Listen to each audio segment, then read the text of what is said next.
Amados irmãos, mais uma vez, com a graça do Senhor, que estamos juntos aqui para dar continuidade naquilo que o Senhor tem ministrado a nós. Esta é a última sessão e continuamos com a mesma expectativa, que Deus, em sua misericórdia, há de derramar sobre nós a sua palavra. Portanto, convido os irmãos para abrirem as suas Bíblias aqui na epístola que Paulo escreveu aos Efésios, o capítulo 6. Vamos ler apenas os versículos 17 e também o 18. Tomai o capacete da salvação e a espada do Espírito, que é a palavra de Deus. Orai em todo o tempo e com toda a oração e súplica no Espírito, e vigiai nisso, com toda perseverança e súplica por todos os santos. Então vamos orar. Amado Deus, te damos graças por todo o tempo que temos passado juntos aqui. Temos confiado que teu Espírito Santo, e só Ele, que derramou entre nós a tua palavra, pela tua inspiração, pedimos mais uma vez que tu venha, Senhor, falar ao nosso coração, falar a nós, derramar a tua palavra como uma espada que penetra, que perfura, que trabalha, que opera a tua vontade. Senhor, nós não podemos olhar para esses textos e apenas extrair deles o conhecimento. Nós queremos a vida da tua palavra como a vida da nossa vida. Portanto, nos ajuda mais uma vez. Em nome do teu Filho, nos ajuda. Nós rogamos a ti, Senhor, aquieta o nosso coração, nos livra do cansaço, para que possamos estar aos teus pés, recebendo de ti. Em nome de Jesus, o teu Filho, nós te clamamos. Amém. Meus irmãos e irmãs, eu creio que não carece de voltarmos lá atrás e começar tudo de novo. Vocês estão bem cientes de tudo que foi ministrado neste período confiado a mim. Eu estava tentando, no meu espírito, discernir o propósito do Senhor com essas duas sessões de palavras. E o Senhor me mostrou algo tão especial. E eu vejo que é isso mesmo. Por um lado, o Senhor nos mostrou aqui aquela experiência dos apóstolos lá no Hermon, onde a face e a glória do Senhor se revelou de maneira tão distinta para eles. Mas você se lembra que quando eles descem em Mateus 17, tem uma casta. E aquele pai desesperado diz que levou aquele filho para os discípulos, eles não puderam fazer nada. Aí Jesus diz assim, esta casta. E este é o problema, irmãos, é a casta. Louvamos o Senhor mesmo, porque tem esse lado da vida cristã tão maravilhoso, que o Senhor tem dispensado a nós. Este lado é a nossa vida. É o grande depósito que o Senhor tem nos confiado. É o grande investimento celestial de Deus na nossa vida. É o trabalho que o Espírito Santo está realizando para que nós sejamos conformados à imagem de Cristo Jesus. Ele começou em nós a boa obra, Ele não vai parar. Ele vai revelar essas glórias da face de Cristo na sua palavra. Maravilhoso tudo isso, não é, irmãos? Mas aqui agora nós vemos, tem uma casta. Nós temos problemas que eu posso colocar assim, periféricos. Problemas que eles podem atingir a nossa conduta, o nosso caráter, e pode roubar, pode diluir todo o tesouro que o Senhor tem nos falado. Se nós gastarmos um tempinho refletindo sobre tudo que o Senhor tem depositado em nós, quanta grandeza, irmãos. Quanta misericórdia e amor. Não somos merecedores deste céu aberto, mas Ele nos fez dignos. Portanto, agora nós devemos corresponder responsavelmente a essa dignidade da posição a qual o Senhor nos colocou em seu Filho. Vida cristã não é brincadeira. Vida cristã é algo extremamente sério. Então nós sabemos que aqui temos que lidar com esses principados. Nós temos que lutar contra estas potestades, estes dominadores deste mundo tenebroso, estas hostes espirituais da maldade. Se você examinar cada um desses termos, e também essa frase, dominadores deste mundo tenebroso, hostes espirituais da maldade, principados, potestades, se você examinar toda esta ordem, alguns gostam de chamar de classificação, que determina as operações de Satanás contra nós, e como ele arranjou e sistematizou, através destes dominadores deste mundo tenebroso.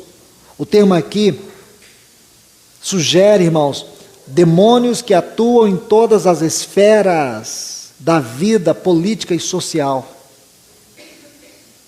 Nós vemos esses cosmocratos, dominadores deste mundo tenebroso, permita-me usar esta palavra, para ilustrar isso, irmãos. Então nós sabemos que eles estão ali, com o único propósito, irmãos, com o único propósito, atingir em nossa vida esse grande depósito, para que nós sejamos cristãos levianos, superficiais, cristãos sem nenhuma realidade espiritual, casamentos fracassados.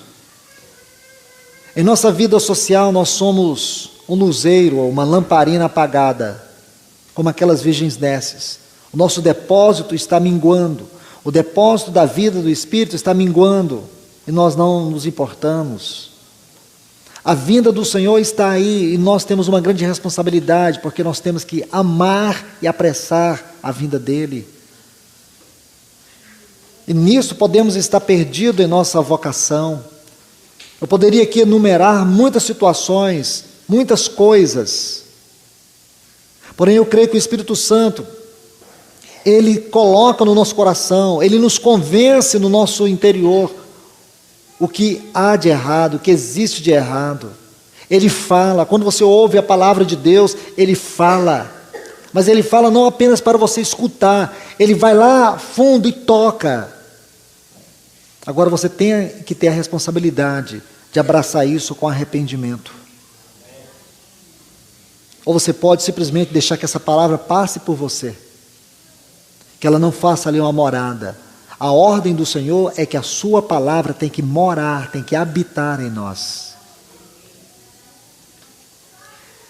Meus irmãos, vamos aproveitar o tempo.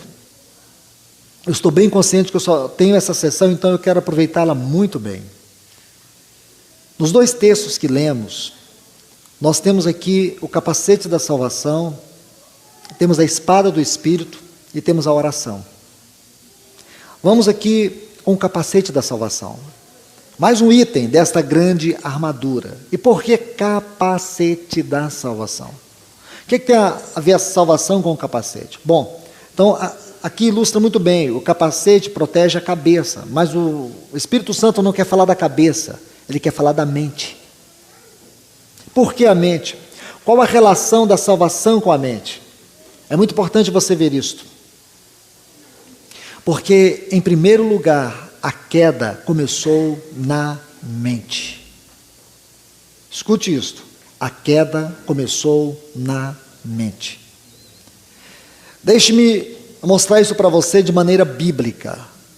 Para isto, abra a sua Bíblia em Gênesis, o capítulo 3. Vamos ver isto com propriedade bíblica. Se você ler os versículos 1 a 4, você vai ver que a serpente era a mais astuta, a mais esperta, a mais hábil, a mais surpreendente de todos os animais do campo. O que quer dizer? A serpente era uma criatura singular. Eu creio que nós não podemos ir além disso. Se você me perguntar se ela rastejava, se ela pulava, eu não sei te dizer. A única coisa que eu sei é o que está aqui, que ela era uma criatura singular, de uma extrema esperteza. E não me façam muitas perguntas depois, porque eu não tenho nada para falar, não sei isso aqui que está escrito. Aí diz assim, que o Senhor havia feito, olha irmãos. Então, a resposta já está aqui, se tem alguma pergunta, já tem a resposta, então não vamos além disso. E essa disse a mulher, aqui é uma outra questão, ela conversava, irmãos, outra coisa, não me faça pergunta não, está aqui. Ou você crê, ou você crê. Ok? Que tem, já me fizeram, irmãos. Às vezes, quando você compartilha um texto como esse, os irmãos vêm me perguntar isso. Irmão, é o seguinte, como você lê a Bíblia? Ouça o Espírito. Não fique fazendo especulação. Mas, o que o Espírito quer nos mostrar, irmãos, porque o grande perigo é a gente ficar com o desenho da serpente na cabeça. Como que ela falava? Se era como um papagaio. Irmãos, por favor, sai disso. Eu encorajo vocês a não ficar nessa periferia, senão vocês vão perder, porque o enfoque do Espírito não é este. Este aqui não é o enfoque do Espírito. Ele quer nos mostrar algo muito mais profundo. Ok?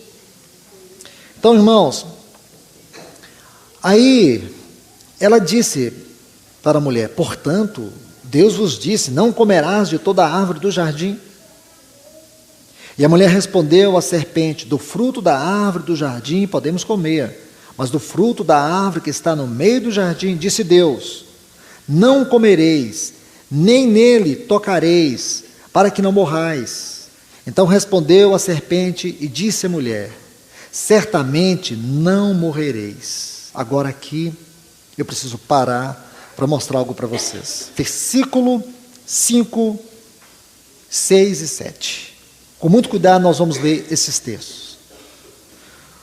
Porque Deus sabe que no dia em que dele comerdes, serão abertos vossos olhos. Eu quero que você preste atenção nessa palavra olhos.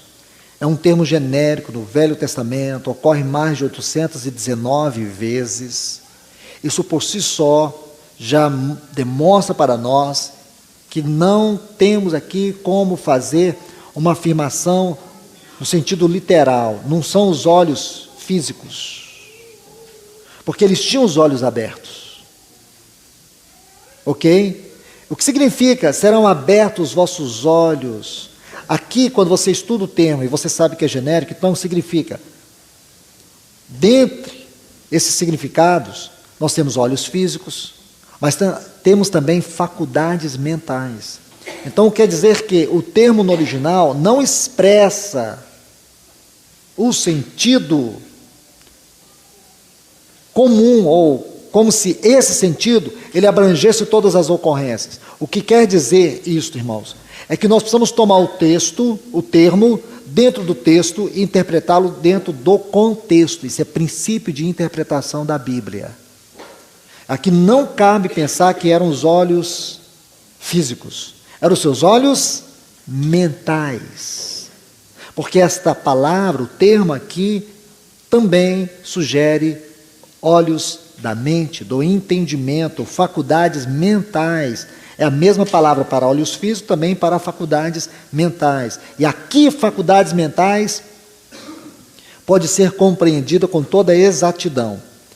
Aí diz mais assim, e sereis como Deus, conhecedores. Está vendo aqui? Conhecedores. Esta palavra no texto original quer dizer conhecimento pleno. Isto é, conhecimento em todas as áreas. É a palavra para conhecimento pleno. Conhecedores do bem e do mal. Viu? Aqui uma outra palavra. Se você estiver escrevendo, não perca essa. Viu? Essa palavra no texto original sugere examinar, inspecionar cuidadosamente. O que significa, irmãos? Deixe-me explicar. Que à medida que a serpente foi falando, é como se Eva fosse tocando, ela foi olhando, entende?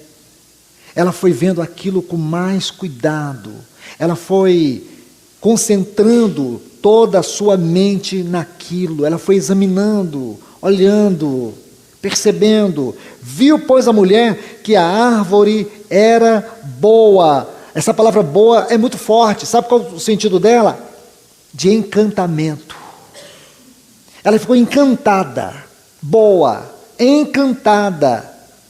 Ela começou a olhar uma outra palavra que do texto hebraico traz para nós uma luz, satisfação. Isso quer dizer, quando ela começou a olhar para aquela árvore, para aquele fruto, ela começou a sentir satisfação. Já viu quando fazem uma propaganda de Coca-Cola, você está na sua casa, sentado no sofá, aí dá aquela... Mais ou menos isso. Você sabia que os espertos em marketing usam isso? Você está em algum lugar e você vê uma pessoa bebendo água, aí você começa a sentir sede. Você compreende o que eu estou dizendo? É isso aqui. Ela começou a sentir suas faculdades mentais agitadas. Ela começou a ser motivada por uma ansiedade descontrolada, porque ela começou a examinar, ela começou a ver uma beleza, ela começou a ver uma satisfação, ela começou a se sentir encantada. Para comer. E agradável. Olha aqui essa palavra, irmãos. Agradável significa prazer. Ela viu que ela poderia ter prazer. Algumas partes da sua alma começou a ser abrasadas, despertadas. Alguma parte da vida de Eva, do seu ser interior, da sua alma, que ela não conhecia, alguns sentimentos, começam agora a ser despertados. Ela não tinha aquela sensação, ela nunca teve aquilo, ela passou a ter a partir daquilo. A partir daquele momento, que ela começou a ver, que ela começou a examinar, aí ela começou a sentir o que ela nunca tinha sentido, algo que ela nunca havia sentido, ela passa a sentir. Só de olhar, ela começa a sentir prazer. Aí diz assim, agradável aos olhos. Na minha versão está assim, cobiçável. Está vendo aí? Cobiçável. Na sua versão deve estar desejável. Isso mesmo. Está aí. Anseio. É a palavra, cobiçar. Anseio. O sentido melhor aqui é anelos do coração. Os anelos do seu coração. Os desejos que nunca haviam sido despertados. Começa a despertar nela. Aí diz assim, para alcançar um conhecimento que ela julgava não ter, e que Deus tinha, e tomou do seu fruto, e comeu, e deu também ao seu marido, o qual comeu com ela. Então os olhos de ambos foram abertos. Qual os olhos? Da mente, das suas faculdades. Por isso, irmãos, a mente é o grande campo de batalha. A mente do cristão é o grande campo de batalha. É onde Satanás lança todos os seus dardos inflamados. É onde ele concentra os seus mais terríveis ataques. É na nossa mente. Por isso nós temos que compreender que salvação, em primeiro lugar, é a salvação da nossa mente. Quando Paulo fala disso, em Romanos capítulo 12, ele usa uma das palavras mais fortes nas suas cartas. Rogo-vos. Rogo-vos. As poucas vezes que Paulo usou esta palavra, sempre sugere aos irmãos uma extrema atenção. É como se fosse o grito do coração de Paulo, o brado do seu coração, de algo extremamente importante, e que se os irmãos perdessem aquilo, eles teriam terríveis experiências desagradáveis. Ele diz, rogo-vos, irmãos, pela compaixão de Deus, que apresenteis os vossos corpos como um sacrifício vivo, santo e agradável a Deus, que é o vosso culto com entendimento. Isso não é religioso, porque precisamos apresentar os nossos corpos em consagração ao Senhor. É porque na consagração se encontra o poder espiritual. Às vezes a gente não se dá conta nisso, irmãos, ou disso, irmãos. O que está a sensualidade para as mulheres, está a pornografia para os homens, e como isso tem devastado a vida das pessoas. Tem sido uma guerra constante, muitos não se dão conta disso, oferecem os seus corpos de maneira voluntária ao pecado. Então você entende, olha o que Paulo está dizendo, nosso corpo é um sacrifício vivo, santo e agradável a Deus, é o nosso culto com entendimento. Aí diz, não entreis na forma, no modelo deste mundo, mundo como entidade espiritual, o mundo como inimigo de Deus. Este mundo como uma entidade espiritual, ele está disposto, sistematizado, como instrumento do inimigo contra a igreja do Senhor Jesus e contra cada um de nós, membros desse corpo. Por isso que o Espírito tem nos dito nesses dias, não ameis o mundo. De maneira muito veemente, o Espírito tem enfatizado isso, não ameis o mundo e nem as coisas que no mundo há. Porque se alguém amar o mundo, o amor do Pai não está nele. Então, irmãos, aí diz, não vos conformeis com este mundo, mas transformai-vos pela renovação do vosso entendimento. Por quê, irmãos? Porque só aqui nós podemos experimentar qual seja a boa, perfeita e agradável vontade de Deus. Então, se nós não temos uma mente transformada, nós nunca conheceremos a mente de Deus. Nunca saberemos a vontade de Deus. E Satanás, como grande estrategista, ele vem com todas as suas forças, com todos os seus disfarces, contra a nossa mente. Veja como está o mundo hoje. Veja toda a disposição do mundo hoje. Veja como ele consegue roubar o nosso tempo. Veja que o mesmo tempo que nós temos com as coisas espirituais não é o mesmo tempo que nós temos com as coisas seculares. E dentro de coisas seculares existem muitas coisas que não são coisas ligadas à nossa responsabilidade direta, são coisas que Satanás adiciona para roubar aquilo que é essencial na nossa vida espiritual. E sempre nos encontramos cansados, desanimados e às vezes deprimidos. Satanás, antes de ter a possessão sobre uma pessoa, ele começa a oprimi-la. Ele vai oprimindo, a ponto de possuí-la. Eu sei que a depressão é uma doença hoje cientificamente provada, mas dentro do campo da depressão existem muitas fissuras, muitas brechas que têm a ver com isso, com as opressões, com as pressões e com as possessões. Não estou dizendo, irmãos, que toda pessoa deprimida, mas em muitos casos, sim. Mas se nós encontrarmos em Deus a nossa realidade espiritual, o nosso descanso, se nós encontrarmos nele a nossa satisfação, não tem lugar para um coração deprimido. E esse é o melhor remédio para a depressão, satisfação em Cristo. Tê-lo como nossa satisfação, como nossa cura, como nosso tudo. Porque muito disso tem a ver com o nosso próprio ego ferido, inconvertido. Então, meus irmãos, como eu disse, eu tenho que passar por cima. Eu elegi apenas uma dessas partes da armadura para a gente entrar com mais detalhe, que é a palavra de Deus. Então, coloque isso, estude sobre isso. Salvação tem que começar aqui. Não fique com a salvação religiosa, só preocupada com o externo. Que muitos dão ênfase nisso. Que salvação tem muito a ver com o que você deixa de fazer ou com o que você passa a fazer, e não com o que você é. Tem mais a ver com o ser. Mente. Mente. As outras coisas são consequências disso. Porque não adianta ter um corpo religioso e uma mente possuída por Satanás. Uma mente enganada. Uma mente distraída.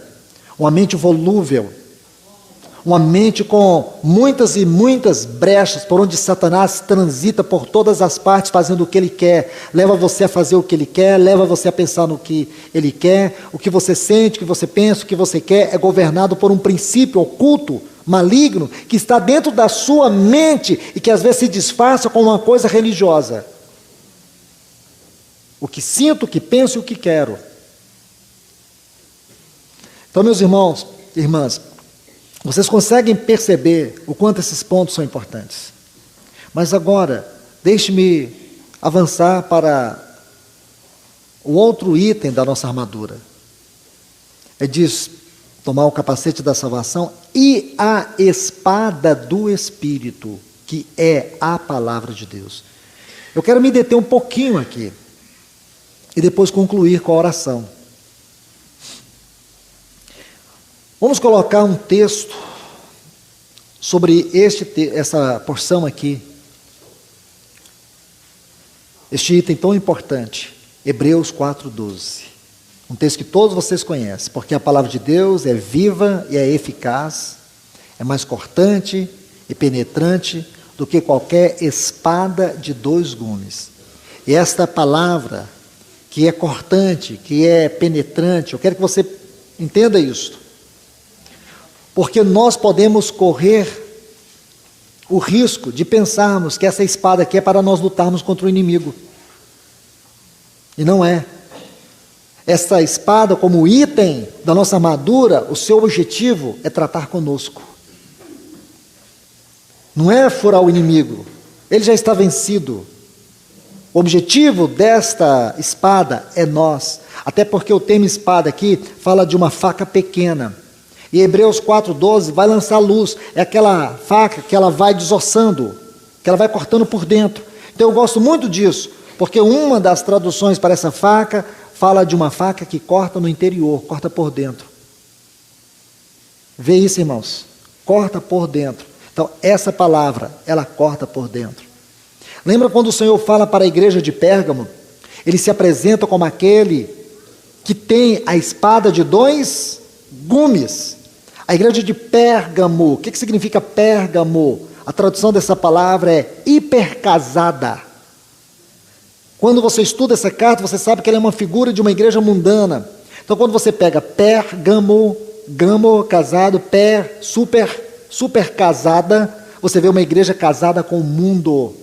Aí o Senhor diz para ela que Ele vai pelejar contra ela com a espada da sua boca. Irmãos, é isto que é o quadro dessa frase que nós temos aqui, a espada do Espírito. Porque o objetivo da espada do Espírito é pelejar contra nós, pelejar contra a nossa carne, contra o mundanismo. Porque muitas vezes nós nos reunimos, irmãos, e parece que a sensação que eu tenho é que a gente chega na porta lá e virtualmente a gente pega uma carapuça ou a capa da religiosidade, coloca aqui, se posta. A gente olha assim e fala, meu Deus, o que eu prego aqui hoje? Sou meu pastor, nada me faltará.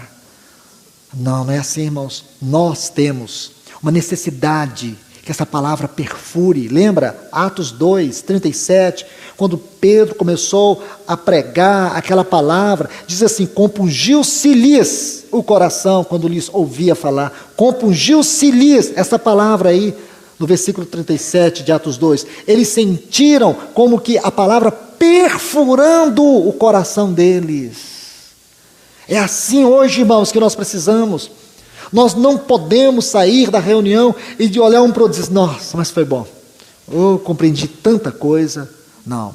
Nós temos que sair como Jacó no vale de Jaboque, apoiado sobre o bastão, dizer, meu Deus, o Senhor perfurou, o Senhor penetrou no meu coração, coisas profundas, irmãos, a ponto de nós não ter coragem nem de falar um para o outro, tem que chegar diante de Deus mesmo, que sonda e conhece o nosso coração, conhece os caminhos maus, conhece a casta, a casta que nos oprime, a casta que nos esmaga, a casta que nos minimiza. Estamos vivendo um momento tão delicado da nossa história, e ainda nós vemos os irmãos lutando contra a frieza espiritual, os irmãos tendo dificuldade por causa de ego entre eles, os irmãos tendo dificuldade de tratarem questões simples, irmãos se afastando, se dividindo por causa de preferências, de conveniências. Isso não é possível, irmãos. Nós temos que bradar e dizer: Deus, prevaleça sobre nós com a palavra da tua boca. Porque o falar de Deus é o seu trabalho em nós, Ele trabalha por meio da sua palavra. Então nós temos que rogar: Senhor, trabalhe no nosso meio, cumpra a tua obra entre nós, para que esse depósito não se perca. Nós temos perdido muito, irmãos, não só perdido muito, mas muito do que temos ganhado está diluído em nosso coração. E Satanás, como disse o nosso irmão, ele vai nos desgastando, E como nós precisamos que o Senhor volte com a sua palavra, cortando, penetrando, perfurando, trabalhando contra a nossa carne. Você tem um ponto que eu creio que o Senhor fala muito aqui nesse sentido, é nossa carne. Carne. A nossa carne não converte. Ou você tem uma carne convertida. Carne não converte. Não é possível alguém dizer assim: nossa, minha carne converteu. Você precisa ver como é que ela está. A única coisa que ela pode se tornar é religiosa. Carne religiosa. Irmãos, deixe-me mostrar um pouco aqui, vendo alguns pontos do Antigo Testamento, sobre o terrível poder da nossa carne e a necessidade da palavra de Deus como a espada do Espírito. Porque nossa carne é algo terrível. E é por isso que nós precisamos dessa espada penetrando continuadamente. Essa palavra, ela tem que trabalhar em nós de maneira perseverante. Lembra quando o Senhor diz assim, Apocalipse 3,10, porque guardastes a palavra da minha perseverança.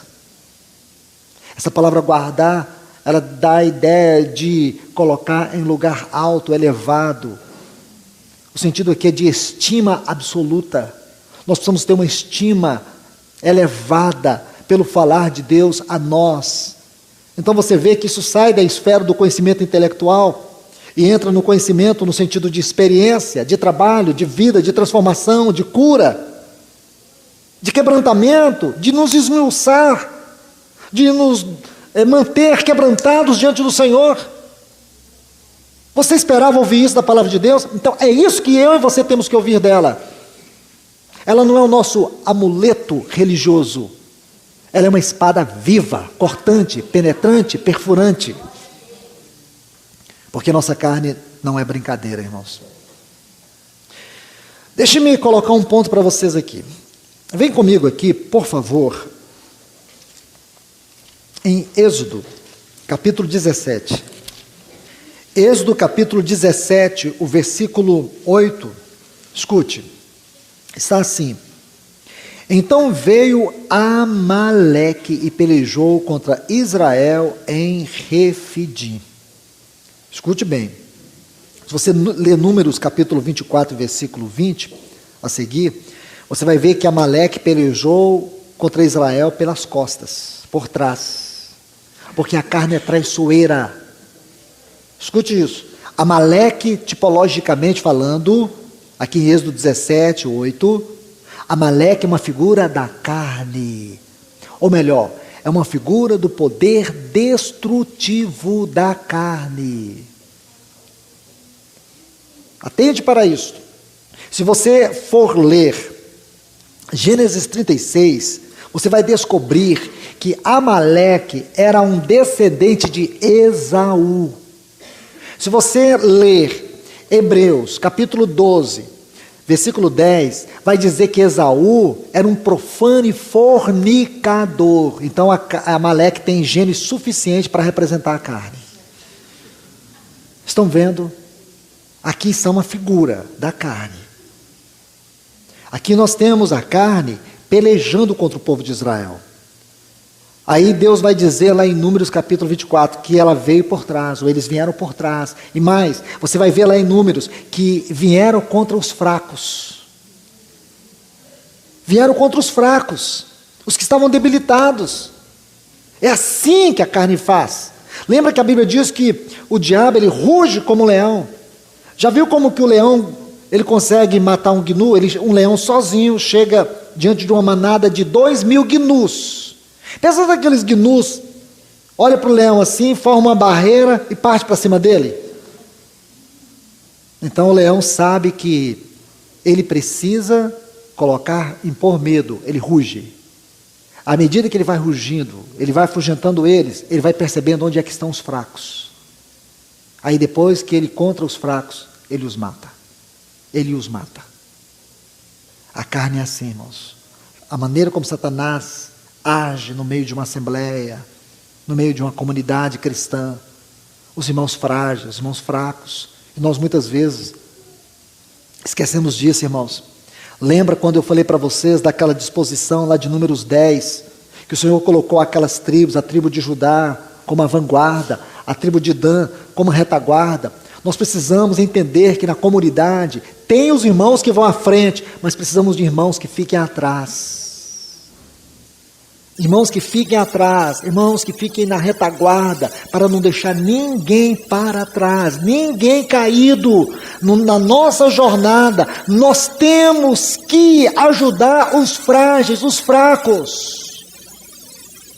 Porque existe entre nós, porque se a gente, pela nossa carnalidade, eu falo da carnalidade no sentido até inconsciente, vamos escolher para o nosso relacionamento, nós só queremos os irmãos hiper espirituais. E para mim, todo irmão hiper espiritual, ele não passa de um ser superficial.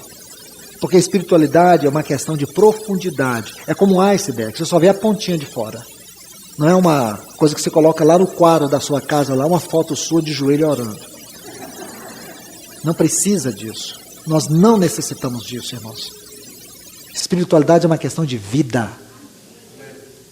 Então, por favor, quando a gente vê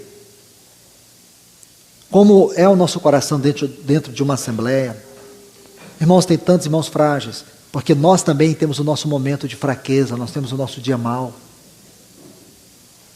Paulo diz que quem está em pé, cuidado que não caia. Ele mesmo, em alguns momentos, ele rasga o coração. Ele diz que teve um momento da vida dele que ele quase se entrega até mesmo à morte. Como que abrindo mão da sua vida. Nós passamos por isso. Existe o dia mau para todos nós.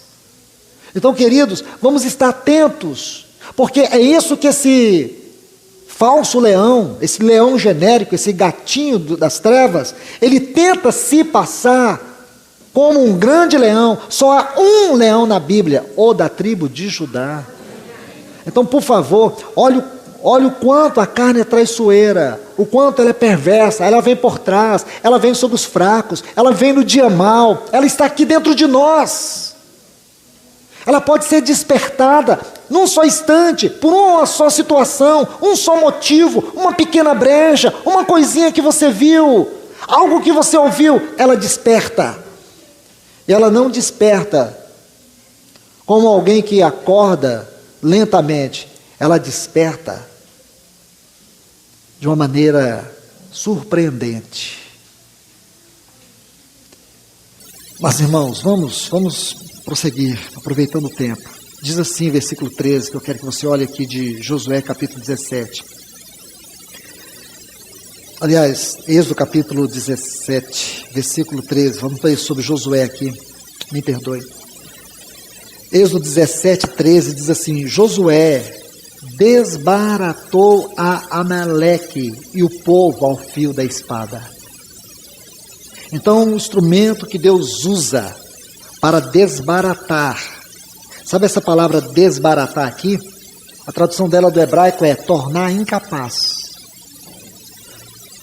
Josué não aniquilou os amalequitas, tornou eles enfraquecidos. conseguiu desbaratar sua força, mas não aniquilar todo o seu poder. Ele não destruiu todos os amalequitas, mas tornou eles incapazes. Está vendo aqui? Incapazes. Aí, versículo 14, então disse o Senhor a Moisés, escreve isso para memorial no livro, e relata-o a Josué, que extinguirei totalmente a memória de Amaleque de sobre ou debaixo do céu. Então Deus, o propósito dele é destruir a carne totalmente. E como ele vai fazer isso? Através de quem? Josué, através do nosso Salvador, porque Jesus foi aquele que venceu a carne.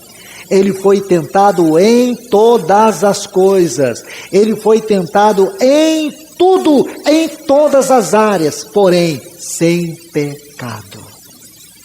Graças a Deus, porque ele é o nosso Josué, ele é o nosso Salvador, e ele venceu a carne, e ele é a nossa vitória.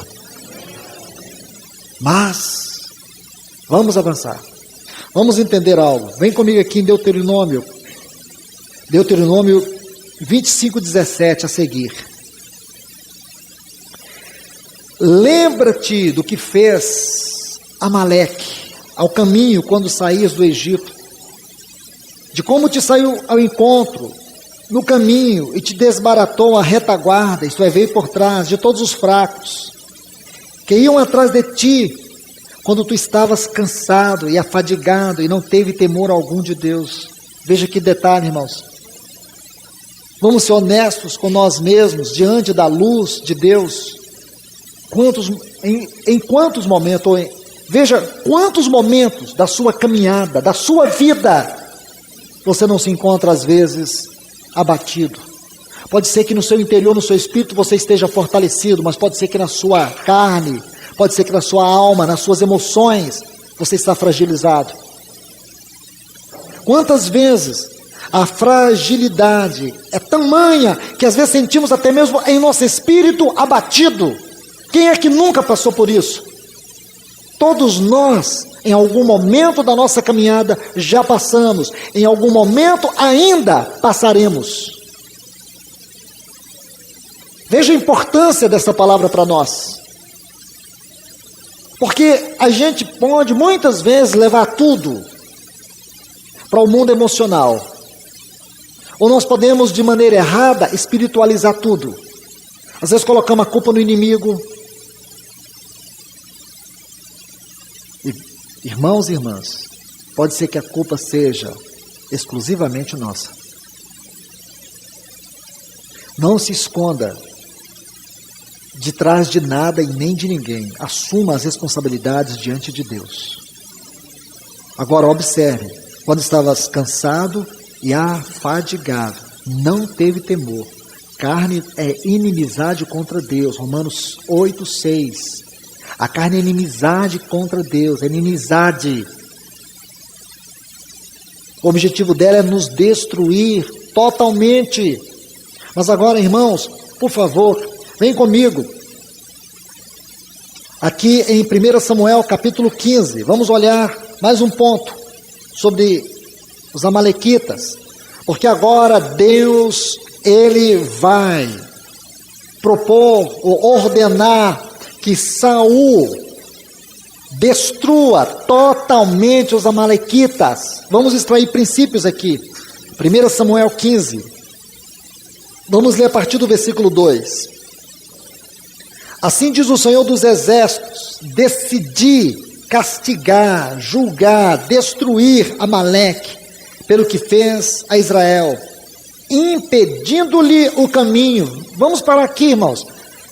Eu sei que vocês estão percebendo que eu estou rápido demais nas aplicações, mas vocês podem depois pegar todos esses textos e ver o grande significado dos detalhes aqui, porque este é mais um ponto importante, que o objetivo da carne é impedir a nossa jornada espiritual, é atrapalhar a nossa caminhada. Quando a carne começa a nos dominar, quando somos governados pelo seu princípio, pelas suas ações, o nosso andar espiritual é profundamente afetado. Não importa o quanto na aparência você consiga expressar louvor, expressar santidade, expressar amor a Deus, expressar comunhão, porque tudo isso é casca, é superficialidade. Isto não representa nada diante de Deus, não tem conteúdo, não tem essência espiritual. Então você vê, mais um item que nós precisamos extrair para entender a natureza da carne. Ela nos impede em nossa jornada, em nossa caminhada espiritual. Aí Deus diz assim, versículo 3, vai e fere Amaleque e destrua tudo o que tem e não te compadeças dele. Somente até aqui. Irmãos, muitas vezes nós somos complacentes com a carne. Lá em Romanos 13, Paulo diz para nós não fazermos provisão para a carne. Muitas vezes nós fazemos. O que não deveríamos fazer para a carne, nós fazemos. Quantas vezes colocamos diante de nossos olhos imagens, através de filmes, novelas e tantas quinquilharias deste mundo, isso é fazer provisão. Às vezes vamos em lugares, estamos em ambientes, estamos com pessoas, estamos permitindo certa circunstância na nossa vida, que o único propósito oculto é fazer com que Satanás inflame a nossa carne. Irmãos, nós precisamos andar do modo digno da vocação a qual fomos chamados. Lá em Efésios capítulo 4, versículo 1. A vida cristã não é uma condição opcional, a vida cristã é uma condição radical. Eu não vejo, irmãos, que nós temos que negociar a vida cristã. Se alguns irmãos acham assim, me desculpe. Ainda na palavra de Deus, e na palavra de Deus eu consigo ver isso.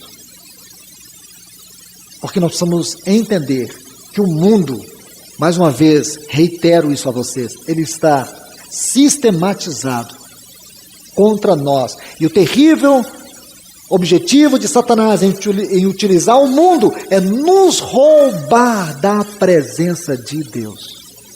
O mundo é mais sagaz, é mais astuto, insidioso até mesmo do que a nossa carne. Porque no mundo está tudo que nós, como pessoas, necessitamos. Agora, como nós vamos utilizar isto, é uma outra história.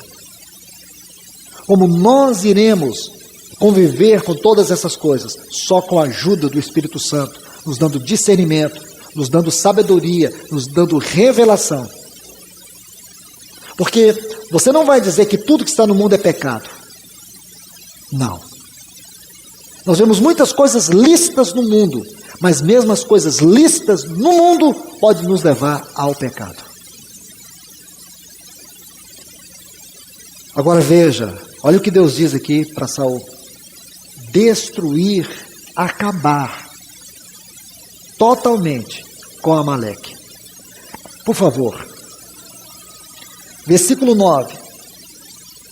Saul e o povo perdoaram a Agag e o melhor das ovelhas e do gado, dos animais gordos, dos carneiros, tudo que era bom. Eu pergunto, irmãos, tem alguma coisa boa na nossa carne? Tem cristão que acha que tem. Como Saul. A palavra de Deus é, não façais provisão para a carne. E nós fazemos, irmãos. Nós permitimos, fazemos concessões, somos permissivos. Como Saul. Ele foi permissivo, ele viu alguma coisa boa. E aquilo que ele achou de bom em Amaleque, ele trouxe. Olha o que diz o versículo 15. Saul respondeu, de Amaleque trouxemos-nos, porque o povo perdoou o melhor das ovelhas e das vacas, para sacrificar o Senhor. O duro é isso, irmãos, é querer achar que a carne agrada a Deus. A carne não agrada a Deus. Em nenhum sentido a nossa carne agrada a Deus. É um perigo, irmãos, nós inconscientemente revestir o nosso coração de uma carne religiosa. É isso que Saul está fazendo. Ele acredita que alguma coisa da carne pode ser oferecida ao Senhor. Carne e sangue não herda o reino de Deus. Aí diz assim, mas as demais coisas nós destruímos. Irmãos, não pode ter uma vírgula da carne em nossa vida de maneira ativa, predominando, porque a carne sempre está em oposição ao Espírito. Paulo fala dessa guerra das trincheiras lá em Gálatas capítulo 5, no versículo 16, ele diz assim: andai no Espírito e jamais satisfareis os desejos da carne, porque o objetivo da carne é contra o Espírito. Os dois são opostos entre si. Estão vendo? Carne, ego, aonde a vida do eu é predominante, a vida do Espírito é fraca. Isso está lá em Romanos capítulo 7. Quantas vezes você vai encontrar a palavra Espírito em Romanos 7? Uma única vez. Mas 7 vezes você encontra ali a palavra eu. Aonde o eu predomina, o Espírito é fraco. E agora, Romanos capítulo 8. Esse é o capítulo que mais trata da vida no Espírito. Quando você vai estudar Romanos 8, uma vez você vai encontrar a palavra eu, porque onde o eu é fraco, o Espírito é forte. Queridos, veja que Saul não destruiu Amaleque totalmente. Ele conservou o melhor que ele viu em Amaleque. Enquanto nós continuarmos fazendo concessão para a nossa carne, veja o que vai acontecer. Escute, vou mostrar 2 consequências aqui de fazermos concessão para a nossa carne. Por favor, vem comigo aqui. Samuel, 1 Samuel, o capítulo 30. Vamos ler desde o versículo 1. Quando Davi e seus homens vieram a Ziclague, ao terceiro dia, os amalequitas haviam invadido Neguebe e Ziclague, e assolaram e a queimaram. Versículo 2, levaram cativas as mulheres. Agora, por favor, versículo 3. Veio Davi com a cidade, e eis que estavam queimadas. Suas mulheres e seus filhos foram levados cativos. Meus irmãos e irmãs, nós não estamos lendo história. Nós não estamos lendo um escrito qualquer. Nós estamos tocando a palavra viva de Deus. E se você toca isso, irmãos, isso tem que te tocar. Se isso que você toca é a palavra de Deus, inevitavelmente ela vai te tocar. Então o que você chega aqui? Qual é a conclusão? Todo este quadro de texto vai nos levar a que Saul não destruiu a carne. Ele fez concessão com a carne. Ele permitiu que o melhor da carne pudesse ficar. Agora veja o que essa carne fez. Levou as mulheres, levou os filhos, queimou suas casas, ou as mulheres e as casas de Davi e dos seus soldados. Os seus filhos foram levados cativos.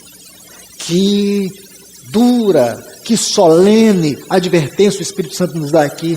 Irmãos, nós precisamos tomar cuidado, porque o objetivo de Satanás não é brincar conosco, é nos matar, é nos roubar, é nos destruir. Ele não pode fazer isso. Diretamente ele não pode fazer, mas primeiro ele vai nos enganar. Ele vai mentir, ele vai seduzir, para depois entrar e nos matar, nos roubar, nos destruir. Isso pode atingir nossos cônjuges, pode atingir nossas casas, pode atingir nossos filhos por causa da nossa carnalidade. Porque fomos tolerantes com ela, porque temos brincado com alguns pecados secretos ocultos que nós mantemos como amuletos nos recônditos do nosso coração. Ou não é assim? Alguns pecados, irmãos, que a gente luta para não abrir mão deles. Pecados que nos dominam há muitos e muitos anos. São os mesmos pecados, são as mesmas práticas que nós, centenas de vezes, confessamos ao Senhor e fingimos arrepender só para pecar de novo. Isso é o que o Senhor diz lá em Oséias. Diz que o arrependimento de Efraim é como a luz da manhã, que cedo passa. Então é isso mesmo, só se arrepende para pecar de novo. Sentir remorso pelo pecado diante de Deus não significa nada. Essa tristeza psicológica não significa nada. Nós precisamos chorar, rasgar o nosso coração pelos nossos pecados diante de Deus, porque aquele que confessa, confessar não é tudo, é confessa e deixa, alcança a misericórdia. Então tem muitos pecados que nós temos confessado e não os temos abandonado. E sabe qual é o resultado disso? É que um dia virá sobre a nossa casa, sobre os nossos filhos, sobre os nossos cônjuges, e os levará em cativo. Não só isso, irmãos, mais um item muito trágico. Vem comigo aqui no último capítulo, me perdoe, no primeiro capítulo de 2 Samuel. 2 Samuel, capítulo 1. A Bíblia diz que depois da morte de Saul, voltando Davi, da derrota dos amalequitas, esteve 2 dias em Ziclague. Deixe-me colocar um ponto que eu deveria ter colocado para vocês. Se você voltar no capítulo 30 que nós acabamos de ver, aqui de 1 Samuel, só um ponto que eu deveria ter colocado para vocês e não fiz. Mas observe, o versículo 17 diz que Davi, agora ele vai reconquistar. Ele vai reconquistar suas esposas, filhos. Aí diz assim, Davi feriu desde aquela manhã até a tarde do dia seguinte e não escapou nenhum deles, a não ser 400 jovens. Então veja, agora Davi vai lá com seu exército, peleja com os amalequitas, mas ainda, irmãos, olha o tanto que a carne é terrível. Davi vem com a sua espada, cortando a carne, mas ainda 400 jovens, quer dizer, agora a força de antes foi o melhor. Agora é os mais fortes, os mais ágeis. A carne não é fácil de vencer, irmãos. Tem alguém aqui que tem um método de como vencer a carne? Não, irmãos, nós não temos. Nós temos é que apropriar daquele que venceu a carne, torná-lo nossa vida e nossa vitória, alimentar dele todos os dias, anelar ele a todo tempo, irmãos. Então você vê, o melhor eu já havia deixado, agora os mais fortes haviam escapado, 400. Então voltemos aqui para 2 Samuel capítulo 1. Versículo 2 diz, no terceiro dia sucedeu que veio um homem do arraial de Saul, a palavra aqui é um jovem, com suas vestes rotas e com terra sobre sua cabeça, e chegando a Davi, prostrou-se em terra e fez reverência. Não se iluda com isso, viu, irmão? Isso aqui é carne religiosa. Isso aqui é carne religiosa. Perguntou-lhe Davi, de onde vens? Ele respondeu, escapei do acampamento de Israel. Disse-lhe Davi, o que aconteceu? Rogo-te que me digas. E ele respondeu, o povo fugiu da batalha, e também muitos do povo caíram e morreram. Também Saul e Jonatas, seu filho, morreram. Disse Davi àquele jovem, que lhe dava as novas, como sabes que Saul e Jonatas, seu filho, estão mortos? O jovem que lhe dava as novas respondeu, casualmente, cheguei ao monte Gilboa. Essa palavra é tão importante aqui também, viu, irmãos? Casualmente. Achei Saul que estava apoiado sobre sua lança, e vinha atrás dele carros e cavaleiros. E olhando ele para trás, viu-me e chamou-me e disse-me, e eu disse, eis-me aqui. Perguntou-me, quem és tu? E eu respondi, sou um amalequita. E ele tomou a dizer, rogo-te que lance sobre mim e me mates. Porque se apoderou de mim a angústia, pois toda a minha vida está em mim. Então, lancei-me sobre ele, eu o matei. Qual é o princípio aqui, irmãos? Aquilo que você não destruir na sua carne é o que te matará. Está vendo, irmãos? Aquilo que você não destruir é o que vai te destruir. Aquele pecado que você vem alisando ele, polindo ele, aí você vai lá e coloca ele lá naquele lugar secreto do seu coração, fecha 7 chaves. É ele que vai te destruir. Então não brinque.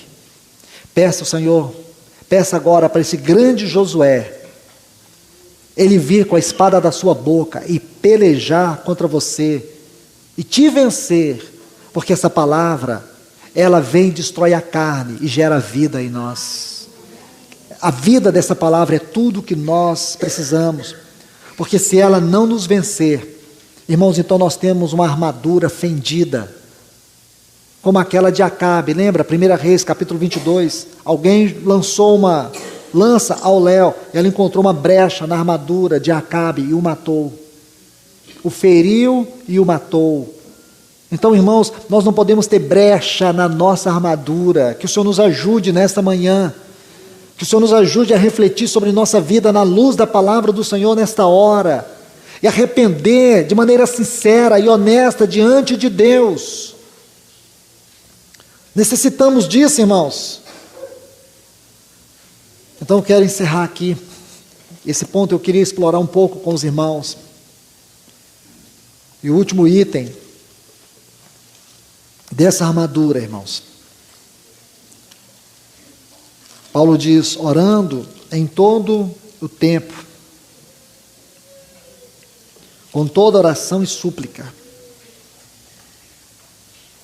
E nisso vigiai, com toda súplica no Espírito, e nisso vigiai, com toda perseverança e súplica por todos os santos.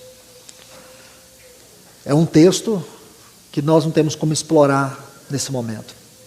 Mas ele tem detalhes que você precisa tomar esses detalhes, separar cada um, porque ele vai formar um quadro. Dentro desse quadro você vai ter a revelação, o que significa a oração como uma grande e importante parte da nossa armadura espiritual.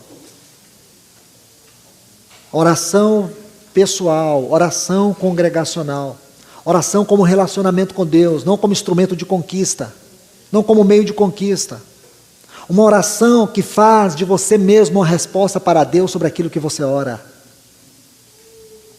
Porque geralmente nós oramos e pedimos muitas coisas para Deus, mas uma oração que nos leva a ser uma resposta para Deus sobre aquilo que nós oramos. Como Elias, como diz lá em Tiago 5,17, orando orou, porque ele foi para Deus a resposta sobre aquilo que ele orou. Uma oração que nos leva a ter comunhão com Deus. Uma oração que é uma virtude espiritual na nossa vida. Não uma oração que é um negócio, não uma oração que só surge quando eu tenho necessidade, mas como instrumento de companheirismo. É isso que nós temos que ver a oração, irmãos. Ela é um item muito importante dessa armadura. Por que não dizer, ela é a parte da armadura que produz o brilho da própria armadura. Oração. E como essa virtude espiritual está perdida no meio do povo de Deus, mal compreendida, mal desenvolvida, nós precisamos resgatar o verdadeiro sentido daquilo que é a oração na palavra de Deus. Todas as suas implicações, toda a sua essência, tanto na nossa vida pessoal, como também na nossa vida corporativa, na nossa vida congregacional. Entender o lugar que ela ocupa em todas as esferas da nossa espiritualidade. Porque eu creio, irmãos, que quando você entende que essa oração não é um monólogo, mas que ela é um diálogo, não é uma oração onde Deus tem que te ouvir, mas nessa oração também você vai ouvir. Não é uma oração onde você fala, é uma oração onde também Deus fala. Porque a base desta oração é o relacionamento, é a comunhão com Deus, não é as nossas necessidades. É uma oração que você ora não para receber coisas de Deus, mas aonde Deus também te recebe. Não é só penetrar diante de Deus, é deixar que também Deus penetre em você, por dentro de você, transpasse você. Então, meus irmãos, este é o encargo que o Senhor tem colocado no meu coração nesses dias para compartilhar com vocês. Que o Senhor nos ajude a agarrar essa palavra. Que nós tenhamos ajuda do Espírito Santo, temos graça para absorver, não todas as letras e palavras que foram proferidas, mas a vida que foi ministrada. Porque é isso que vai fazer toda a diferença em cada um de nós. Que Deus nos abençoe, irmãos. Vamos orar. Pai, no nome de Jesus, rendemos a Ti graças por todo esse tempo que temos estado juntos aqui. Obrigado por cada palavra derramada. Agora, Senhor, nós te pedimos, habilita-nos, ajuda-nos a apropriar da vida dessa palavra, de tudo que foi transmitido do teu trono para nós. Senhor, se cremos que esta é a tua palavra, todo este conteúdo que o Senhor proferiu nesses dias é a tua palavra para nós, então, Senhor, ajuda-nos a agarrar esta palavra, porque o Senhor tem um propósito específico e definido com ela. Sabemos que ela não voltará vazia, ela cumprirá aquilo para o qual o Senhor a designou. Então ajuda-nos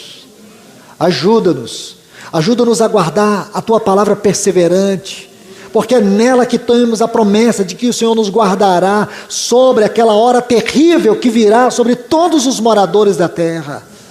Então, Senhor, ajuda-nos, abra os nossos olhos, derrama ela como um colírio nos nossos olhos, usa ela como uma espada cortante, penetrante, e perfura-nos, Senhor.